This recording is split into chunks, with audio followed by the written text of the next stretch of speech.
Lanternflies were on my blueberries. I sprayed them, they kept coming.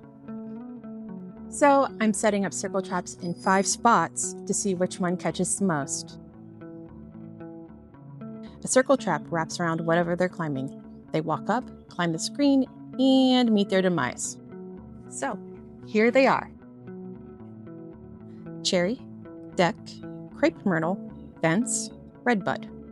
Whichever catches the most is where I will end up putting more. So the way you install them is you go to whatever location you've chosen, wrap the screen or mesh netting or whatever else is at the bottom at about chest height.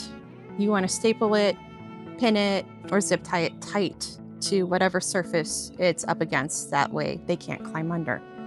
You want to put the funnel at the top. That way they can climb up, fall down, and hopefully not manage to navigate their way out. Early on, I have noticed that the ones that I've tucked into foliage are catching the most, so you might want to follow suit. One thing that I do want to call out is that I have seen sticky traps recommended as a potential solution, but I would advise against it. There's a lot of collateral damage. You're not just going to catch the spotted lanternfly nymphs, or adults, I guess, in a few months. You're going to catch butterflies, lizards, birds maybe, and do you really want to do that? I'll update this when I see which spot is winning. Anyway, that's all for now.